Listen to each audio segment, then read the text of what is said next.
Hormat Puan Nurul Izzah binti Anwar. Assalamualaikum, salam sejahtera. Tu Speaker, soalan saya yang keempat, terima kasih. Ya, sila Yang Menteri.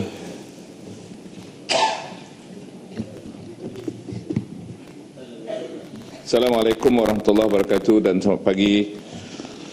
Datuk Yang di-Pertua, terima kasih pada Lemah Pantai yang bertanya mengenai dengan plan utilities kawasan Lemah Kelang yang dibekalkan kepada MRT Corporation untuk kegunaan perancangan pembinaan MRT dan juga kejadian paip pecah pada 15 Februari. Plan utilities pemasangan paip air bagi kawasan Lemah Kelang yang telah dikemukakan oleh syarikat bekalan air Selangor Sdn Bhd Syahbaz dibuat secara berperingkat kepada kontraktor MRT Corporation bermula pada 4 Oktober 2011 sehinggalah kepada 28 Februari 2014. Bagi kawasan Mutiara Damansara, Kementerian dimaklumkan bahawa Syahbaz telah mengemukakan plan utilities pemasangan paip air bagi kawasan tersebut kepada kontraktor MRT Corporation iaitu Muda Jaya Sdn Bhd pada 16 Mac 2012. Kejadian paip pecah yang berlaku di Mutiara Damansara pada 15 Februari 2014 bukanlah disebabkan oleh jajaran paip yang tidak dapat dikesan, kerana plan utilities bagi kawasan tersebut telah pun diserahkan kepada MRT Corporation. Hasil siasatan daripada Suruhanjaya Perkhidmatan Air Negara mendapati bahawa kejadian tersebut disebabkan oleh kerja-kerja di tapak yang tidak dibuat dengan sempurna. Susulan kejadian tersebut, satu mesyuarat telah diadakan di antara pihak Syahbaz, MMC Gamuda dan juga Muda Jaya supaya langkah-langkah sewajarnya diambil bagi mengelakkan kejadian yang tidak berulang masa depan. Terima kasih. Yang Amat Lembah Pantai. Terima kasih Tuan Speaker, terima kasih Menteri atas jawapan yang saya fikir tidak memadai kerana kalau dilihat khusus bagi jajaran Sungai Buloh ke Kajang, projek MRT ini sekitar 2012 menelan belanja 23 bilion ringgit. Tapi kalau diambil alasan bahawa jajaran di tapak yang berlakunya kerosakan itu adalah jajaran yang tidak dapat dikesan, maka saya persoalkan kenapa menurut Syahbaz telah dikesan sebanyak 32 kes paip pecah disebabkan oleh kerja pembinaan MRT dan LRT yang berlaku sejak 2012.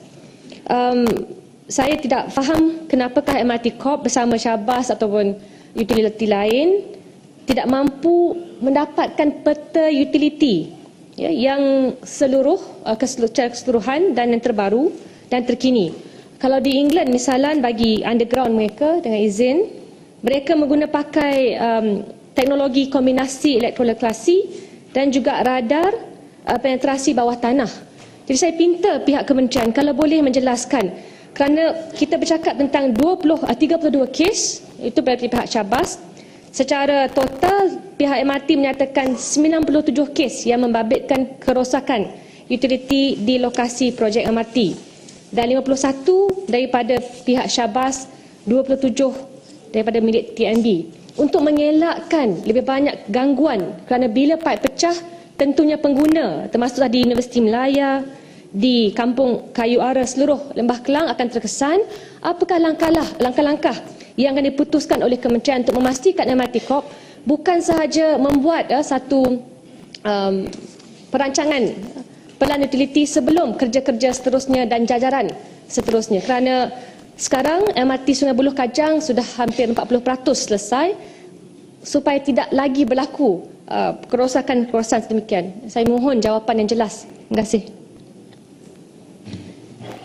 Datuk Yang di-Pertua, seperti mana yang telah saya sebutkan tadi, untuk kes di Damansara, seperti yang saya jelaskan tadi, kejadian paip pecah yang berlaku di Mutiara Damansara itu disebabkan oleh kerja-kerja menarik keluar sheet pile yang menyokong paip sebesar 900 mm yang sedia ada oleh kontraktor MRT Corporation. Oleh yang demikian, pihak Syahbaz, MMC Gamuda dan Muda Jaya telah memutuskan supaya sheet pile dibiarkan pada kawasan yang paip yang pecah. Jadi ini saya jawab secara khusus kepada Mutiara Damansara yang disebut dalam soalan asal, kerana sheet pile ini telah dikenali sebagai tembok yang cerucuk yang seringkali diguna pakai dalam industri pembinaan sebagai bahan penahan benteng-benteng yang dikorek. Jadi bila ditarik sheet pile itu daripada di situ dan keadaan tanah yang lembap dan akhirnya tanah itu runtuh menyebabkan terkena sheet pile itu terkena kepada pipe. Ini khusus apa yang berlaku di Mutiara Damansara. Menjawab secara keseluruhan soalan yang dibangkitkan oleh Lembah Pantai tadi berhubung dengan apa tindakan kerajaan dan juga tindakan MRT bagi menentukan kerja-kerja sepanjang, sebenarnya MRT ini panjangnya dah 51 kilometer dan ada 31 stesen semua sekali.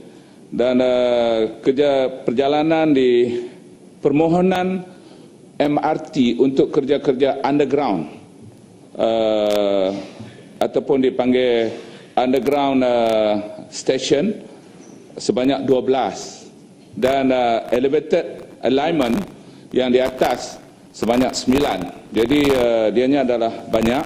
Dan untuk tujuan itu di peringkat kementerian kita mempunyai sebuah jawatankuasa dikenali sebagai jawatankuasa pemandu yang dipengerusikan di peringkat kementerian oleh PSU, dan di peringkat Suruhanjaya Perkhidmatan Air Negara SPAN kita mempunyai jawatankuasa teknikal yang kesemua sekali daripada MRT Corp dari Syabas SPAN menduduki jawatankuasa teknikal dan memantau dari semasa ke semasa. Dan pelan utilities ni boleh diberi awal dan seperti saya katakan tadi mengambil tempoh selama 2 tahun lebih kurang untuk memberi pelan utilities secara berperingkat kepada pihak MRT Corporation. Jadi pada saya pihak kerajaan telah mengambil langkah-langkah yang terbaiklah untuk melihat bahawa tidak ada di mana-mana kejadian pipe yang pecah yang kemudiannya boleh menyebabkan kerugian kepada masyarakat. Mengenai dengan teknologi yang digunakan itu, saya tidak ada maklumat detail saya boleh bagi kepada Yang Berhormat secara tertulis. Terima kasih. Sejemput Yang Berhormat Datuk Sapawi bin Ahmad Wasali.